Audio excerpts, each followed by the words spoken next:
Assalamualaikum warahmatullahi wabarakatuh. Saya Andi Mutiara. Di sini saya akan mempresentasikan tentang laporan tugas akhir asuhan kebidanan komprehensif pada Nyonya D di wilayah kerja Puskesmas Gunung Samarinda, Kota Balikpapan tahun 2020. Tinjauan kasus yang pertama, kunjungan antenatal care 1 tanggal 6 November tahun 2019 di rumah Nyonya D. Ibu mengatakan hamil kedua, tidak pernah keguguran. HPHT 22 Mei, tafsiran persalinan 28 Februari tahun 2020. Ibu mengatakan PP tes positif dan ibu mengatakan anak pertama tidak ASI eksklusif, hanya kurang lebih 2 bulan saja karena puting susu tenggelam. Pemeriksaan umum, keadaan umum dalam batas normal. TTV hasilnya dalam batas normal. Setelah itu pemeriksaan fisik, wajah, mata dalam batas normal. Payudara, areola mamaenya terdapat areola mamae, puting susu kiri dan kanan menonjol, tidak ada retraksi, tidak teraba massa atau udim. ASI sudah positif. Setelah itu palpasi Leopard 1 TFU 24 cm, Leopard 2 teraba punggung kiri, Leopard 3 teraba kepala, Leopard 4 convergen, dan pemeriksaan DJJ 132, TBJ 1860 gram, ekstremitas atas dan bawah dalam batas normal. Lalu pemeriksaan penunjang HB 11,3 gram, USG belum dilakukan USG. Asesmen diagnosanya G2P1001, usia kehamilan 23 minggu 6 hari, janin tunggal hidup intrauterin. Presentasi kepala. Lalu implementasi kunjungan 1 itu menjelaskan hasil pemeriksaan dalam batas normal, memberikan penkes tentang ASI eksklusif, lalu memberikan penkes tentang perawatan payudara, pola istirahat, pola nutrisi, tanda bahaya trimester 2, perdarahan vagina, lalu KPD dan preeklamsi, lalu memberikan support kepada ibu bahwa ibu mampu memberikan ASI eksklusif pada bayinya setelah lahir selama 0-6 bulan tanpa susu formula dan makanan tambahan apapun. Setelah itu menganjurkan kontrol kehamilan sebulan sekali untuk memantau perkembangan janin. Lalu pada kunjungan antenatal care kedua itu pada tanggal 20 Januari 2020 di rumah Nyonya D, ibu mengatakan tidak ada keluhan. Lalu pemeriksaan umum dalam batas normal, tanda vital juga dalam batas normal, pengukuran berat badan 71 kg dan saat ini 74, kenaikannya sebanyak 3 kilo. Lalu pemeriksaan fisik, wajahnya tidak pucat, matanya konjungtiva tidak anemis dan sklera tidak ekterik, payudara juga tampak normal, terjadi hiperpigmentasi pada areola mamae, puting susu kiri dan kanan menonjol, tidak ada retraksi, adanya pembesaran, lalu tidak ada massa udim dan sudah ada pengeluaran ASI. Abdomennya tidak ada bekas luka operasi dan pembesaran sesuai masa kehamilan. Leopard 1 3 jari di bawah PX atau 31 cm, Leopard 2 teraba punggung kiri, Leopard 3 teraba kepala, Leopard 4 convergen. Pemeriksaan DJJ 128 kali, pemeriksaan tafsiran berat janin 2945 gram. Setelah itu ekstremitas atas dan bawah dalam batas normal. Asesmen G2P1001, hamil 34 minggu 4 hari, janin tunggal hidup intrauterin. Presentasi kepala. Implementasi ANC kedua yaitu menjelaskan ibu dalam batas normal. Setelah itu melakukan pemantauan kenaikan berat badan, sebelumnya 71 kg dan sekarang 74 kg. Lalu setelah itu memberikan penkes tentang tanda bahaya TM3, anjurkan ibu USG dan anjurkan ibu periksa kehamilan 1 minggu yang akan datang dan melakukan pendokumentasian. Setelah itu kunjungan antenatal care ketiga itu pada tanggal 28 Januari tahun 2020. Ibu mengatakan tidak ada keluhan, pemeriksaan umum dalam batas normal, hasil pengukuran tanda vital 110/70, suhu 36,5, nadi 81, pernapasan 20, berat badan 74, sebelumnya dan saat ini 75. Kenaikan berat badan 1 kilo dan pemeriksaan HB hasilnya 13,8 gram. Wajah, mata, pemeriksaan fisik pada wajah, mata, dan payudara dalam keadaan normal. Tidak ada kelainan. Abdomen leopard 1 3 jari di bawah PX atau 32 cm. Leopard 2 teraba punggung kanan, leopard 3 teraba kepala, leopard 4 konvergen, dan pemeriksaan DJJ 130 kali per menit dan tafsiran berat janinnya 3100 gram. Setelah itu ekstremitas atas dan bawah, cavilla reveal kembali dalam 2 detik, turgor kembali dalam 2 detik. Lalu asesmennya diagnosa G2P1001, hamil 35 minggu 5 hari, janin tunggal hidup intrauterin, presentasi kepala. Implementasi ANC ketiga yaitu menjelaskan hasil pemeriksaan yang dilakukan dalam batas normal, memberikan konseling tentang IMD, memberikan konseling pentingnya memberikan ASI eksklusif, memberikan penkes tentang persiapan persalinan, lalu tanda-tanda persalinan, dan lakukan konseling tentang rencana penggunaan KB, lalu melakukan pendokumentasian dan pencatatan manajemen kehamilan. Setelah itu persalinan kala 2 pada tanggal 20 Februari pukul 20.40. Itu ibu datang ke Rumah Sakit Kanujoso Jatiwibowo di ruang Bougainville pada tanggal 20 Februari pukul 20.40. Ibu mengeluh merasakan sakit semakin sering dan berlangsung 40 sampai 45 detik serta keluar lendir darah dari jalan lahir sejak pukul 15 WITA. Pemeriksaan umumnya keadaan umum ibu tampak menahan sakit. Hasil pengukuran tanda vital yaitu 120/80, suhu tubuh 36, nadi 80, pernapasan 20. Pemeriksaan fisik, abdomen tidak ada bekas luka operasi, kandung kemih kosong, leopard 1, TFU 2 jari di bawah PX atau 33 cm, pada fundus teraba lebar, bulat dan tidak melenting. Leopard 2, teraba punggung kiri. Leopard 3, segmen bawah rahim teraba bagian keras, bulat dan melenting. Bagian ini sudah tidak dapat digoyangkan. Lalu leopard 4, bagian terendah sudah masuk PAP atau divergen. DJJ terdengar jelas, frekuensi 151, his 4 kali dalam 10 detik, lamanya 40 sampai 45 detik. Tafsiran berat janinnya 3410 gram. Genitalia ada pengeluaran cairan atau lendir darah, tidak ada varises dan tidak ada kelainan. Vulva tidak ada kelainan, perineum tampak menonjol, tampak pengeluaran lendir darah, tidak ada luka parut dari vagina. Porsio tipis lembut, pembukaan 10 cm, effacement 10 cm, ketuban negatif, hot 3+, presentasi kepala dan tidak teraba tali pusat menumbung. DJJ 151, irama teratur, his 4 kali dalam 10 detik, lamanya 40 sampai 45 detik. Setelah itu anus tidak ada hemoroid, anus mulai membuka dan tampak tekanan, tidak ada pengeluaran feses dari lubang anus, ekstremitas atas dan bawah dalam keadaan normal. Asesmen Nyonya D G2P1001, usia kehamilan 39-40 minggu, infartu kala 2 fase aktif, janin tunggal hidup intrauteri. Implementasi asuhan kebidanan persalinan pada kala 2 fase aktif itu yang pertama, membantu ibu memilih posisi yang nyaman, menganjurkan kepada pendamping untuk memberi minum, melakukan pertolongan persalinan. Setelah itu, memimpin ibu untuk meneran ketika ada dorongan. Lalu, melindungi perineum ketika tampak dengan diameter 5-6 cm. Setelah itu, mengecek ada tidaknya lilitan tali pusat. Setelah itu tunggu putaran paksi dan melakukan sangga susur. Bayi lahir spontan pukul 20.52, segera menangis, jenis kelamin perempuan. Lalu meletakkan bayi di atas perut ibu, melakukan penilaian selintas bayi berlahir sambil mengeringkan tubuh bayi mulai dari kepala, muka, badan, kaki, kecuali telapak tangan, mengganti kain yang basah dengan kain yang kering. Setelah itu persalinan kala 3.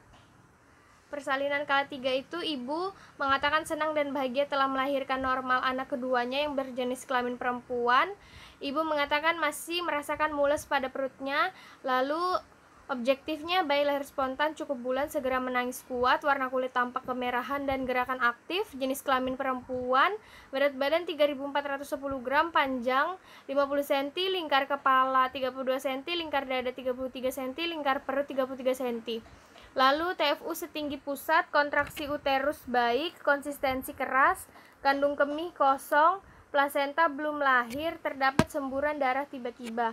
Setelah itu asesmennya G2P1001 parturian kala 3. Implementasi asuhan kala 3 yaitu memeriksa uterus untuk memastikan tidak ada janin kedua dalam uterus, melakukan manajemen aktif kala 3, menyuntikkan oksitosin, menjepit tali pusat, meletakkan bayi di atas dada ibu dan memakaikan selimut dan topi selama kurang lebih 1 jam, memindahkan klem hingga 5-10 cm di depan vulva, meletakkan satu tangan di atas kain perut ibu dan tepi simpesis untuk mendeteksi kontraksi. Setelah itu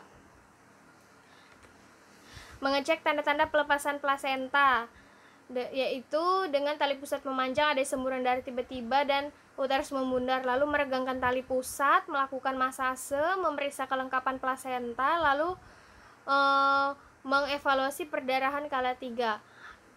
Plasenta lahir 13 menit setelah bayi lahir, yaitu pada pukul 21.05.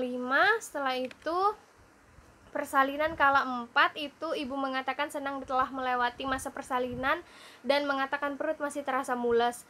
Objektif, plasenta lahir spontan pada pukul 21.05, kotileden dan selaput ketuban pada plasenta lengkap, insersi tali pusat marginalis, panjang tali pusat 60 cm, tebal 2 cm, diameter 20 cm, terdapat ruptur derajat 2 pada perineum. Diagnosa P2002 parturian kala 4. Implementasi asuhan kebidanan persalinan kala 4, yang pertama menyiapkan alat Hecting set, lalu melakukan penjahitan, membersihkan daerah perineum, menempatkan semua peralatan bekas pakai di dalam larutan klorin, membersihkan ibu dan bantu mengenakan pakaian, membersihkan sarung tangan, mengobservasi, mencuci alat, anjurkan ibu makan dan minum dan istirahat. Setelah itu memberikan KIE. Manfaat mobilisasi diantaranya adalah dapat melancarkan pengeluaran lohea, mengurai infeksi postpartum dan lain-lain. Setelah itu mengobservasi TTV-KU, keadaan umum, kontraksi uterus, kandung kemih dan perdarahan setiap 30 menit, setiap 15 menit di 1 jam pertama dan 30 menit di 1 jam kedua. Setelah itu melakukan pengawasan kala 4 dan melakukan dokumentasi di partograf. Setelah itu asuhan kebidanan pada bayi baru lahir, itu tanggal 20 Februari 2020 pukul 22 WITA. Subjektif, nama bayi Nyonya D, umur 1 jam. Objektif, keadaan bayi lahir, jenis kelamin perempuan, bayi segera menangis, usaha napas baik, kulit bayi tampak kemerahan, gerakan aktif, jenis persalinan spontan, keadaan tali pusat tidak ada kelainan, tidak ada tanda-tanda infeksi dan tidak ada perdarahan tali pusat. Pola fungsional, nutrisi, bayi telah diberikan ASI, eliminasi BAB positif, warna hijau kehitaman, konsistensi lunak, BAK positif, warna kuning jernih, konsistensi cair. Setelah itu pemeriksaan umum, itu keadaan umum baik. Setelah itu pemeriksaan tanda-tanda vital, nadi 125, pernafasan 42, suhu 36,7. Lalu pemeriksaan antropometri, berat badan 3.410, panjang badan 50 cm, lingkar kepala 32, lingkar dada 33 cm, dan lingkar perut 33 cm. Pemeriksaan fisik bayi baru lahir, kepala bentuk bulat, tidak ada molase, tidak ada caput, tidak ada sepal. Wajah, ukuran dan posisi mata, hidung tidak ada kelainan, terdapat 2 bola mata, tidak ada sekret. Hidung terdapat 2 lubang hidung, telinga berlekuk sempurna, mulut tidak tampak sianosis, leher tidak teraba pembesaran, dada tidak ada retraksi dinding dada, payudara tidak ada pembesaran, terdapat puting susu, abdomen tidak teraba massa, punggung tidak teraba skoliosis, tidak ada spina bifida, genitalia tampak labia mayora telah menutupi labia minora, anus tidak ada kelainan dan terdapat lubang anus. Setelah itu kulit terlihat kemerahan, tidak ada ruam, ekstremitas pergerakan aktif, klavikula utuh, jari tangan normal, tidak ada kelainan. Setelah itu refleks, glabella positif, mata boneka positif, blinking positif, rooting positif, sucking positif, swallowing positif, tonic neck positif, moro positif, dan grasping positif. Terapi yang diberikan injeksi sebanyak 0,5 cc secara IM sepertiga paha kiri bagian luar, HB0 sebanyak 0,5 cc secara IM di sepertiga paha kanan bagian luar, dan obat tetes mata. Asesmen neonatus cukup bulan sesuai masa kehamilan usia 1 jam. Implementasi pada BBL itu yang pertama meletakkan bayi di atas perut ibu, melakukan penilaian selintas. Setelah itu meletakkan bayi di dada ibu dengan memakaikan selimut dan topi, menjelaskan kepada ibu dan keluarga berdasarkan hasil pemeriksaan bayi dalam keadaan normal. Setelah itu meminta persetujuan orang tua memberikan injeksi, memberi injeksi pada bayi, menganjurkan ibu menyusui secara on demand setiap 2 jam, menganjurkan ibu menjaga kehangatan bayi, melakukan rawat gabung, memberi KIM mengenai teknik menyusui, lalu membuat kesepakatan untuk dilakukan kunjungan ulang setelah persalinan. Setelah itu asuhan kebidanan postnatal care pada kunjungan pertama itu pada tanggal 21 Februari 2020 jam 9. Ibu mengatakan perut masih terasa mules, ibu mengatakan bayi mulai sering menyusu, ibu mengatakan ASI sudah keluar, pola makan nasi, sayur, frekuensi 3 kali sehari, porsi 1 piring dihabiskan. BAB, ibu mengatakan belum ada BAB. BAK frekuensinya 4-5 kali sehari, konsistensi cair, warna kuning jernih, keluhan tidak ada. Pola istirahat, ibu dapat tidur 5 jam pasca melahirkan. Pemeriksaan umum dalam keadaan normal. Pemeriksaan fisik, mata, payudara, mata dalam keadaan normal, payudara tampak pengeluaran ASI, puting susu menonjol dan tidak ada retraksi, abdomen 1 jari di bawah pusat, konsistensi keras, kontraksi baik, dan kandung kemih kosong. Setelah itu genitalia, vulva tidak udim, tidak ada varises, tampak pengeluaran lohea rubra, terdapat jahitan derajat 2, anus tidak tampak hemoroid, ekstremitas atas dan bawah normal. Asesmen Nyonya DP2002 postpartum normal hari ke-1. Lalu implementasi asuhan kebidanan nifas kunjungan ke-1 menjelaskan hasil pemeriksaan dalam keadaan normal, menganjurkan ibu menyusui bayinya secara on demand dan maksimal setiap 2 jam, menganjurkan ibu tetap mobilisasi, mengajarkan ibu cara merawat tali pusat, memberikan KIE tentang personal hygiene, nutrisi, perawatan bayi, pijat oksitosin, lalu membuat kesepakatan untuk kunjungan berikutnya pada hari ke-13. Lalu setelah itu asuhan kebidanan postnatal care kunjungan kedua itu pada tanggal 4 Maret 2020. Ibu mengatakan tidak ada keluhan, ibu mengatakan bayinya menyusu dengan baik, ibu mengatakan bisa tidur cukup siang dan malam karena bayi tidak rewel, pola makannya ibu juga normal, tidak ada pantangan, BAB dan BAK dalam batas normal, tidak ada keluhan, istirahat tidur total 7 jam, siang 1 jam dan malam 6 jam. Aktivitas ibu di dalam rumah, ibu mengurus rumah tangga seperti masak, menyapu, dan mengurus bayi. Di luar rumah ibu biasa ke puskesmas. Pola seksualitas belum ada. Setelah itu pemeriksaan umum, keadaan umum bayi, kesadaran kompas mentis, hasil pengukuran TTV normal. Setelah itu berat badan ibu 68 kg. Pemeriksaan fisik, mata dalam keadaan normal, payudara tidak tampak pembesaran, tampak bersih, tampak pengeluaran ASI, terjadi hiperpigmentasi dan puting susu menonjol. Abdomen TFU tidak teraba, konsistensi keras, kontraksi baik, dan kandung kemih kosong. Genitalia, vulva tidak udim, tidak ada varises, tampak pengeluaran lohea soerosa, bekas jahitan sudah tampak kering dan tidak ada kelainan. Anus tidak tampak hemoroid, ekstremitas atas bawah tampak normal. Asesmen Nyonya DP2002 postpartum normal hari ke-13.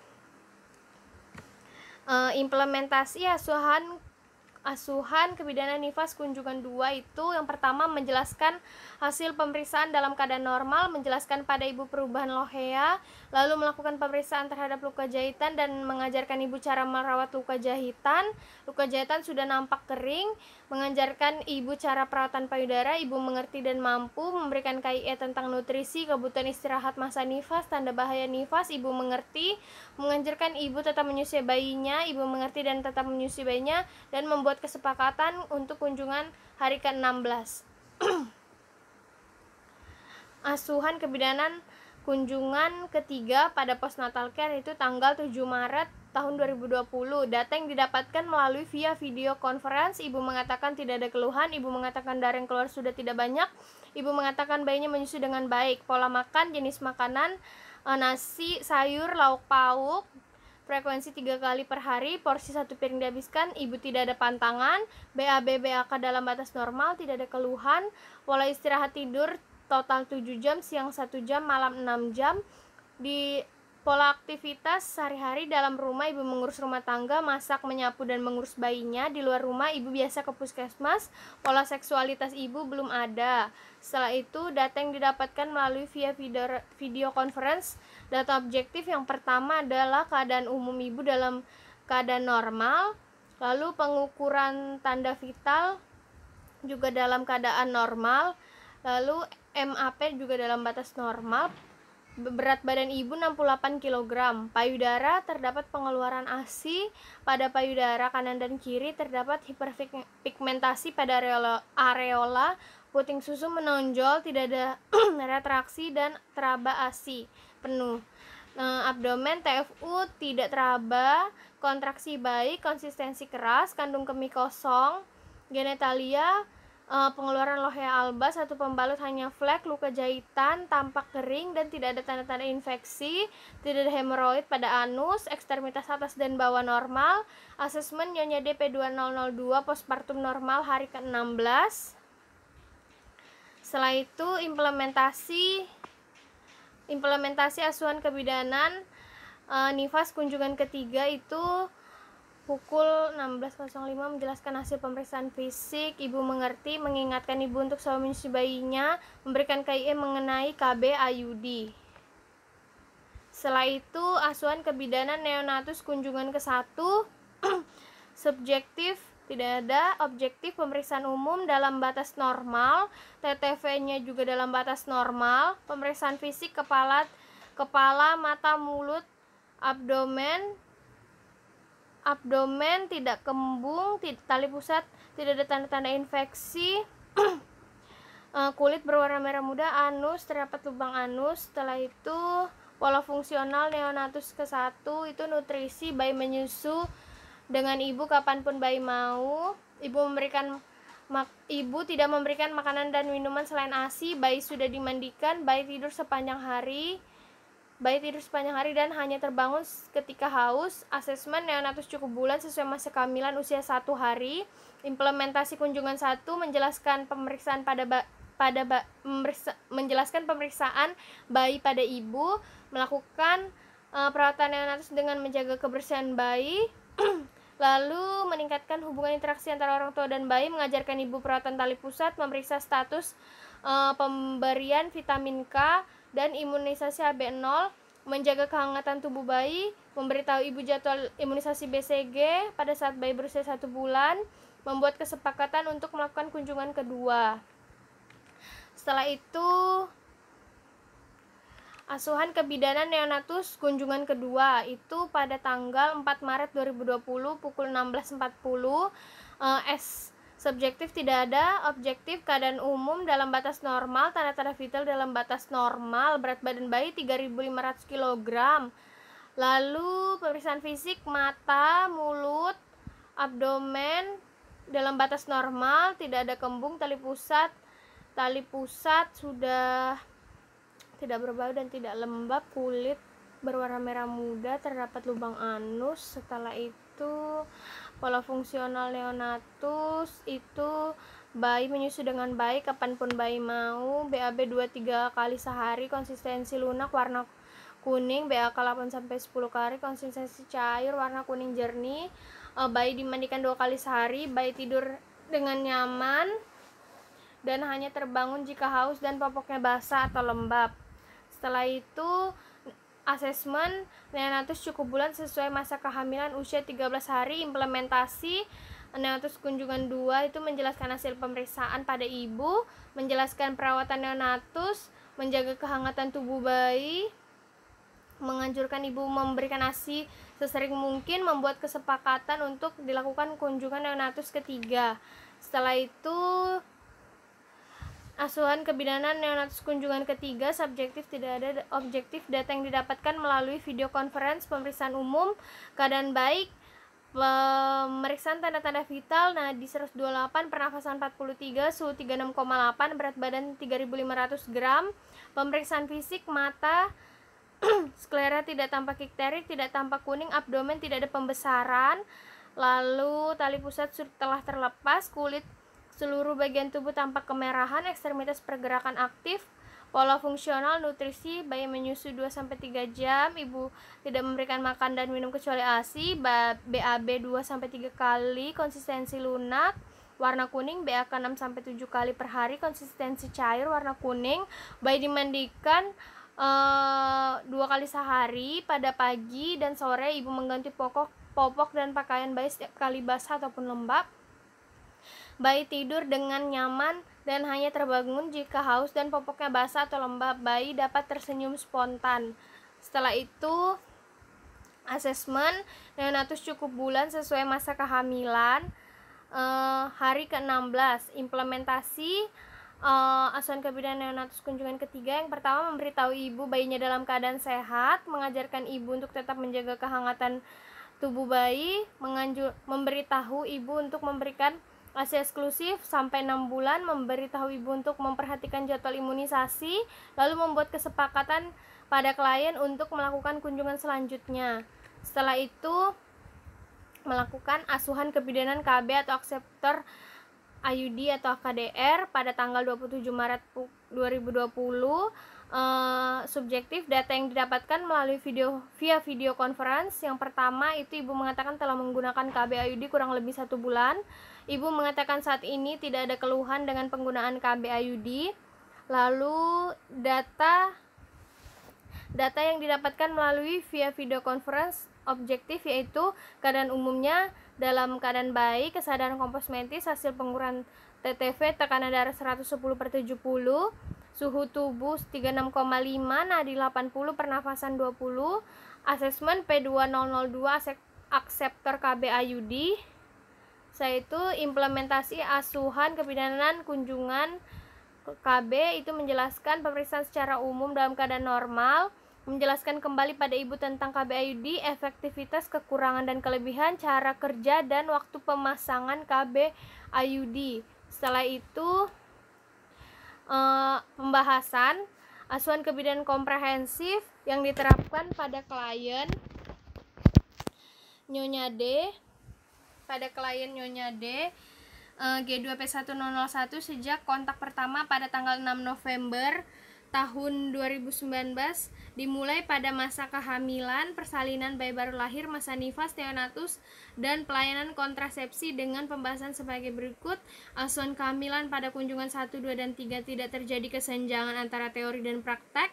Asuhan persalinan pada kala 2 terjadi kesenjangan karena pada teori kala 2 pada multigravida berlangsung 1 jam, pada saat praktek kenyataannya kala 2 pada multigravida berlangsung kurang dari 1 jam dan hanya berlangsung 12 menit.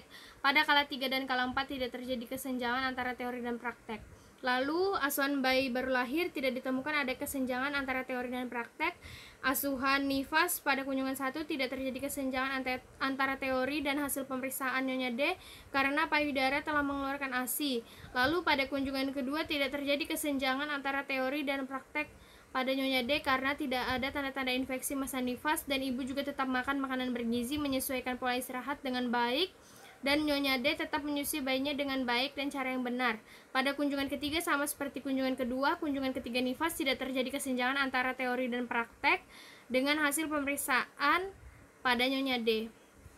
Setelah itu, asuhan neonatus pada kunjungan ke-1, ke-2, dan ke-3 tidak terjadi kesenjangan antara teori dan praktek karena hasil pemeriksaan pada bayi tampak normal dan tidak ada kelainan. Lalu, asuhan keluarga berencana tidak terjadi kesenjangan antara teori dan praktek karena pada saat kehamilan Nyonya D dan suami merencanakan akan menggunakan KB IUD. Setelah itu, keterbatasan penelitian itu dalam memberikan asuhan komprehensif terhadap Nyonya D ditemui beberapa hambatan yang menyebabkan pelaksanaan studi kasus tidak berjalan dengan maksimal. Keterbatasan tersebut diantaranya asuhan kebidanan nifas kunjungan ketiga dan asuhan neonatus kunjungan ketiga, serta KB hanya dapat mengetahui asuhan yang telah diberikan melalui data sekunder dari pasien melalui via video conference, sehingga penulis mengalami keterbatasan dalam pelaksanaan asuhan kebidanan komprehensif. Pelaksanaan asuhan komprehensif yang bersamaan dengan kegiatan PK3 dan adanya pandemi COVID-19 sehingga menyebabkan kesulitan bagi penulis untuk mengatur waktu dan memberikan asuhan kepada pasien.